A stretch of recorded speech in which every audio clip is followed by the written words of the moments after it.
Hello, and welcome to the world of aviation. Have you ever wondered how aircraft are controlled in the airspace? Why they don't run into each other? Why air travel is the safest mode of travel in the world? Well, today we are going to talk just about that. This YouTube lecture is on air traffic control,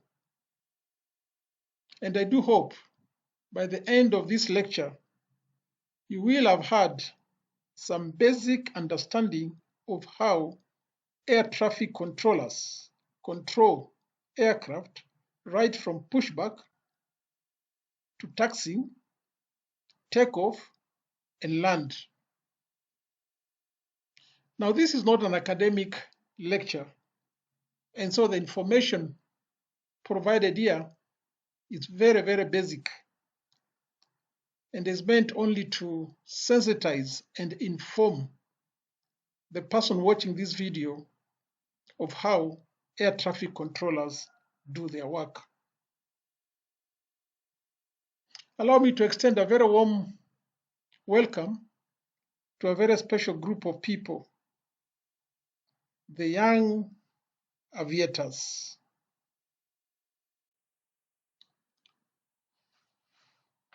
So first, let me familiarize you with some basic terminologies used in this lecture. The first one is the runway. These can be defined as that part of the aerodrome that has been designated or reserved for the landing and taking off of aircraft.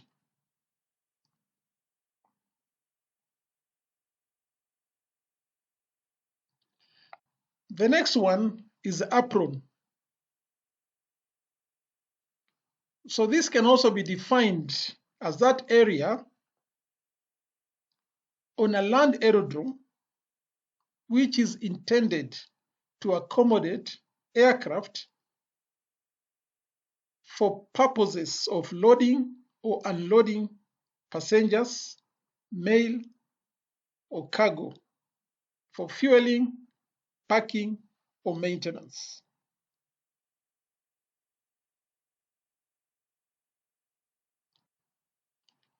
The other one are the taxiways. This area of the aerodrome can be defined as those areas that link the apron to the runway or hangar or any other part of the aerodrome. And on the taxiway, as a pilot approaches the runway, there is a very important area called the holding point. At this point, the pilot or the aircraft must stop and get clearance from the controllers to access the runway.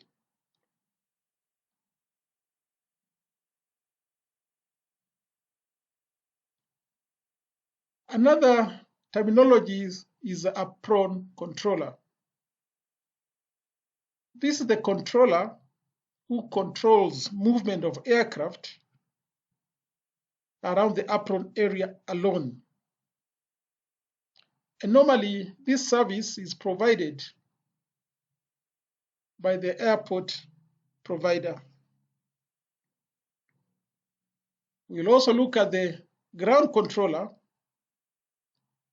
This is the controller who sits in the tower with the main purpose of controlling traffic on the taxiway.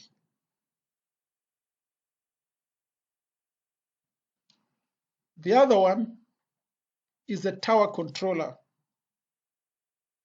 He also sits in the tower, and his main purpose is also to control traffic on the runway, landing and taking off, up to a distance of, say, 5 nautical miles or 9 kilometers. So, what is air traffic control? We could easily describe this as the art of separating aircrafts. And there are 3 ways of doing it. The first one is known as the vertical separation. In this method, 2 aircrafts or more are separated by different altitudes. That is, the air routes or the tracks are established at different altitudes. And in order to prevent collisions and maintain air safety, there is normally a minimum separation that is required. This is called the vertical separation minima, or VSM. The other method is the lateral separation. In this method, the aircrafts are traveling either in the same direction or different direction, but at the same level in different tracks. And also, a safe distance between the aircrafts is maintained.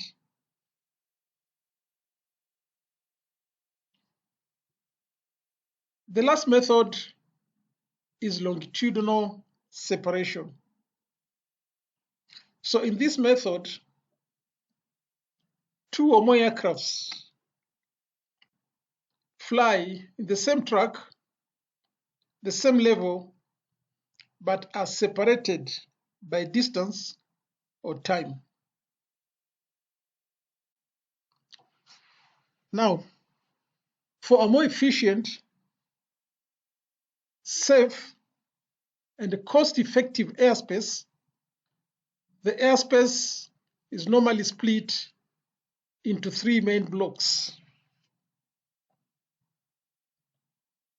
So the first block is controlled by the tower controller. The second block is controlled by the approach controller. And the third block and last block is controlled by the area or en route controller. Now, each of the controller manage or control traffic up to a certain level, which is normally published in the Aeronautical Information Circular of that particular country.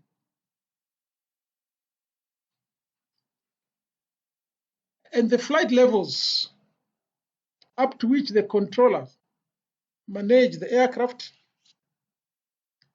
can be done in the following units, either in MSCL, feet, MSCL, that is mean sea level, or it can be done in flight level, or it can be done in AGL, above ground level.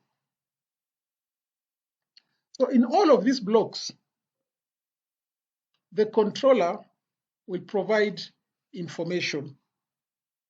In other words, these regions are also known as flight information regions or controlled airspace.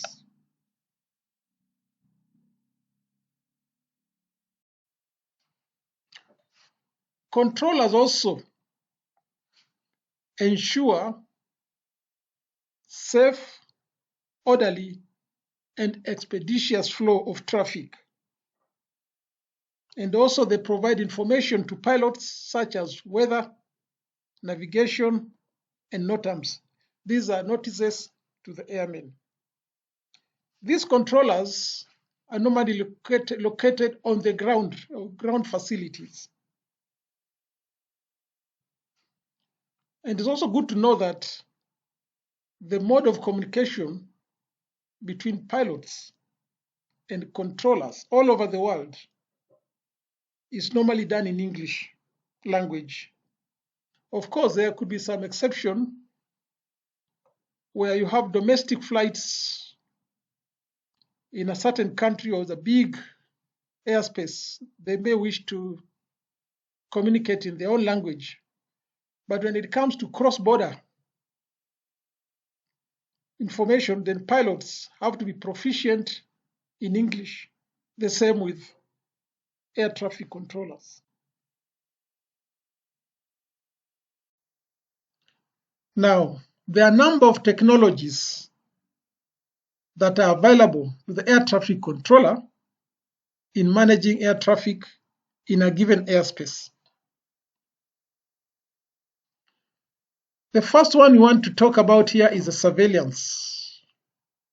And under surveillance, we want to look at the surface movement radar, commonly known as SMR. This tool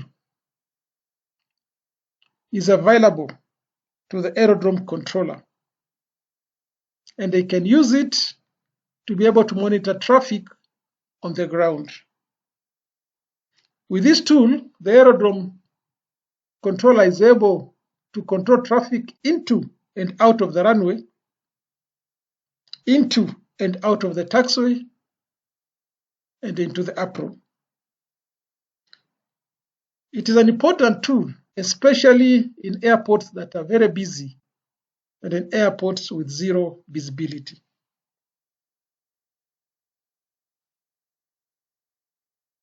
Another tool that is available to the controller is a terminal radar. It goes by the name of SSR. SSR stands for Secondary Surveillance Radar. With this equipment, the air traffic controller is able to control aircraft up to a distance of about 90 kilometers in radius. The Secondary Surveillance Radar, SSR, is an equipment that relies on transponder replies to detect aircraft. Normally, this equipment is low power and basically a little bit cheaper to use, so to install. The other tool which is available to the controller is a high power radar system, which is basically known as the primary radar system. And with this tool, the controller is able to control traffic up to a distance of 360 kilometers. Primary radar is a radar system used in air traffic control that emits radio waves and detects aircraft by the waves reflected back. It is fundamental in monitoring and controlling air traffic. Primary radar is a type of radar system used in aviation to detect and track aircraft.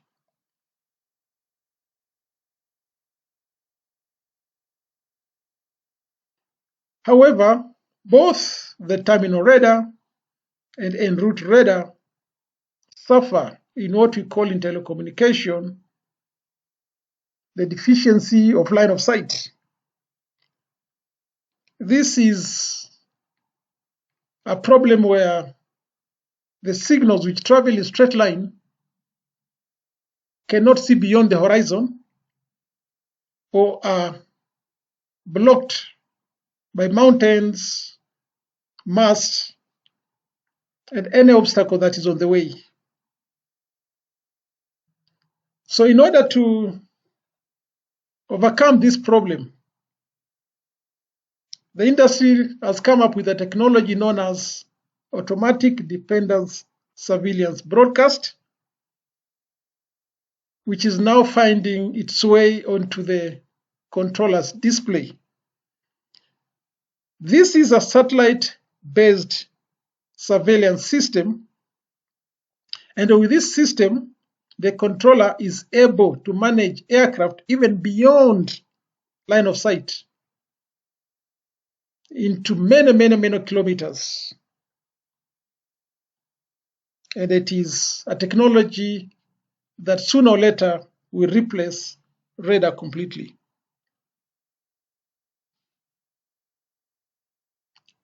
Now, where there are no radar systems available, controllers provide ATC services using procedural control.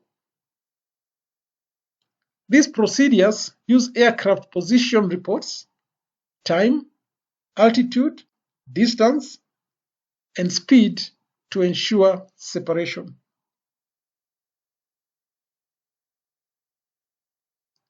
So we leave surveillance and come to another technology, which is communication. And this is a very important technology, and aviation cannot do without it.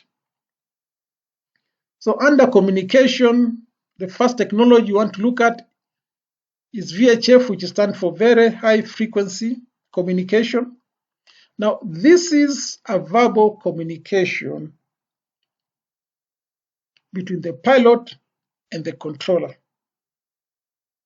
And with this type of technology or communication, normally the pilot will be given or instructed to speak in a particular, using a particular frequency to be able to communicate with the controller.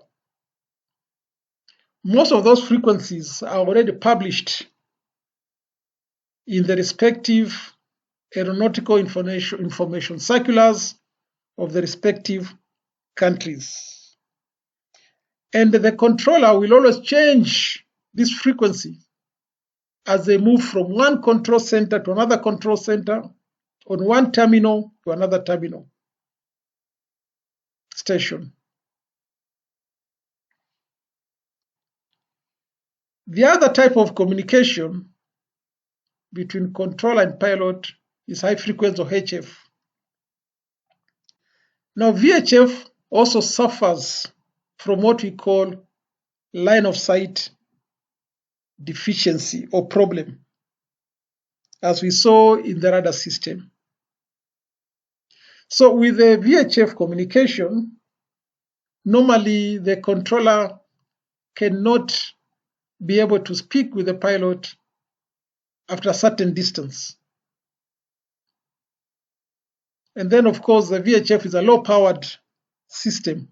If the power is low, the communication is not far. But to overcome this, and especially in oceanic and very far distances, aircrafts sometimes do use high-frequency communication, HF communication. With HF communication, because of the propagation characteristic of the frequency, HF, the low frequency, the controller is able to speak with the pilot even in very far off distances. However, HF is a very noisy equipment, and most of the time the pilots do not like using it unless it is very necessary. So again, for those far distances, or like oceanic or places where VHF is not available, new technologies are finding their ways again to the controller's display. So one of the latest technology which is finding its way to the controller's display is automatic dependent surveillance contract. Under it, there is a product called a controller pilot data link communication. Now, this is very important because with this type of communication, the controller and the pilot will chat using text. This way, the pilot and the controller can speak very clearly This way also there's less error, and in this way the controller and the pilot are able to communicate even in long distance, including oceanic or in the desert where there is no communication or where communication is not available. This is a very important technology that has now found its way to the display of the controller. Lastly, we want to look at an old system of communicating with the controller. Sometimes the pilots, they have to listen to too many frequencies and too many radio stations coming from all over, too many centers, and sometimes the pilot will just want to switch off and listen to one. So one of the technologies that he used to do this is a cell call. So the cell call is a selective calling radio system that can alert an aircraft's crew that a ground radio station wishes to communicate with the aircraft. Once they get the signal, then they are able to now switch on to the particular station that wants to speak to them.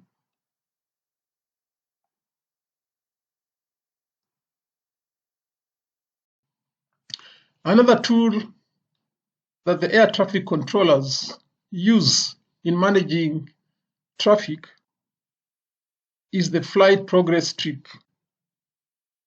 This is a planning tool for departing aircrafts. It sequences the movement of an aircraft. They are normally placed on a board, and their order reflects the order of the traffic sequence. However, in modern technology, also this tool is available electronically, and it can be passed from one display to another display of the controller electronically. Every part of the paper strip carries a specific piece of information about the aircraft. It carries information concerning its origin and destination, expected departure time, actual departure time, and time slot. It also carries information of the flight level, the aircraft type, call sign of the aircraft, and the speed. It will also carry information of requested startup time,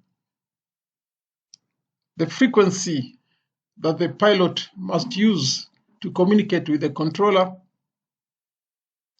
the takeoff runway, the startup parking position, and the transponder code.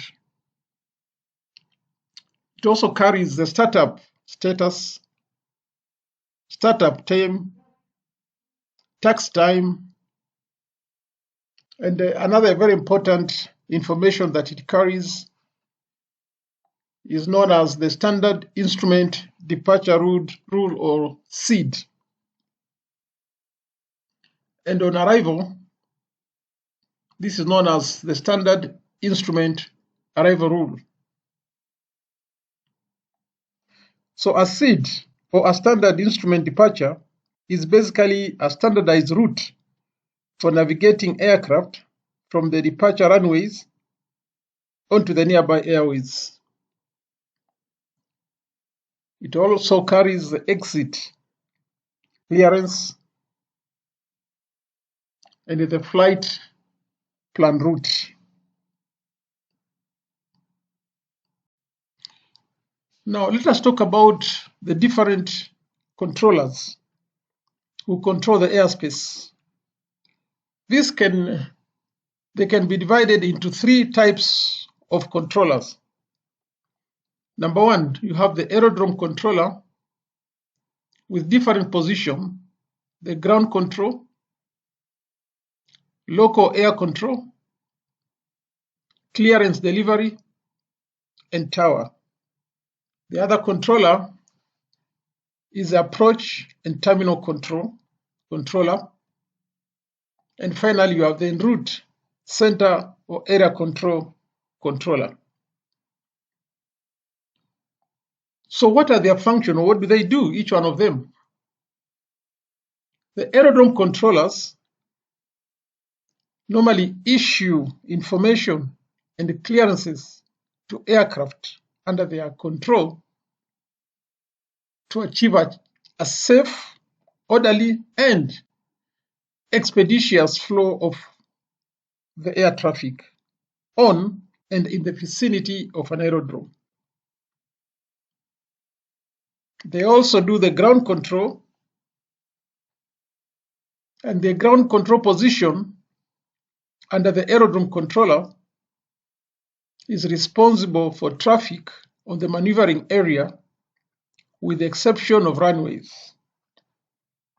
In other words, the ground is responsible for the safety of aircraft that are taxiing on taxiways from and or to the runway.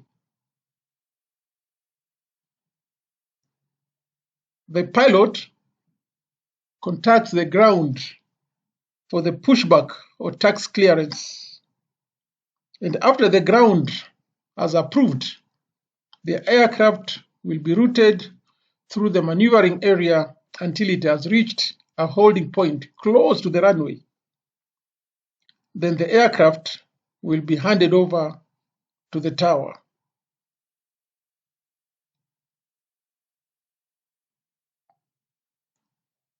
The tower controllers are normally responsible for the separation and efficient movement of aircraft and vehicles operating on the taxiways and runways of the airport itself, and aircraft in the air near the airport. Generally, you could say 2 to 5 nautical miles or 4 to 9 kilometers, depending on the airport procedures.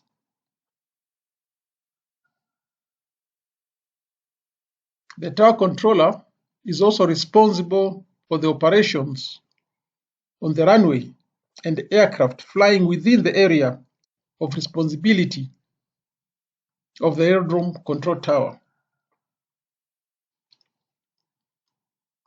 The tower controller is also responsible of number 1, the landing aircraft until the runway is vacated, and number 2, the departing aircraft from holding position for the takeoff until the aircraft is handed off to the approach unit.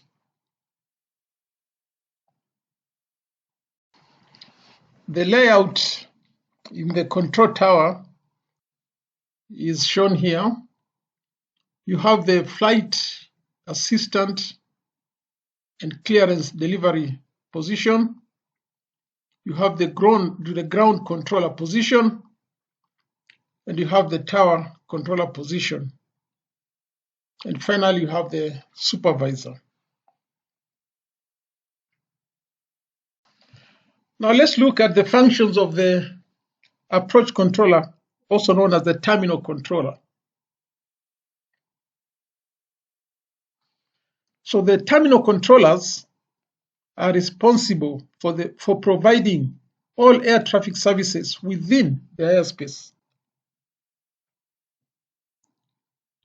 Traffic flow is broadly divided in departure, arrival, and overflight. As aircraft move in and out of the terminal airspace, they are handed off to the next appropriate control facility, which can be a control tower and an en route facility or a bordering terminal or approach control. Terminal control is responsible also for ensuring that aircraft are at an appropriate altitude when they are handed off, and that aircraft arrive at a suitable rate for landing. Approach and terminal control traffic within approximately a 30 to 50 nautical mile radius from a level of about 10,000 feet, or as published in the local aeronautical information circular of that particular country. Lastly, let's look at the functions of the area controller. So the area controller provides services to aircraft in flight between airports.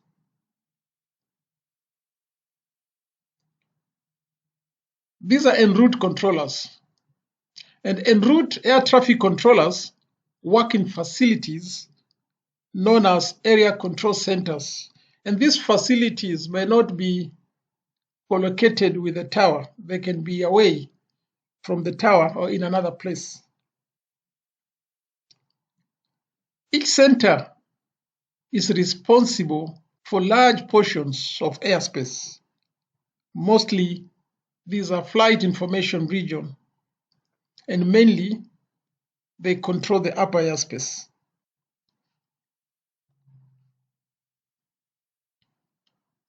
So area control centers, they control IFR aircraft, that is instrument flight rule aircraft, from the time they depart an airport or terminal area airspace to the time they arrive at another airport or terminal area's airspace. These centers may also pick VFR aircraft or visual flight rule aircraft that are already airborne and integrate them into the IFR system. These aircraft must, however, remain VFR until the center provides a clearance. I hope this has given you a very basic understanding of how air traffic control is done, and that you have an idea of how air traffic controllers do their work and how safety is maintained in our airspace. I want to thank you very much for watching this video. Let's meet at the next video. Thank you.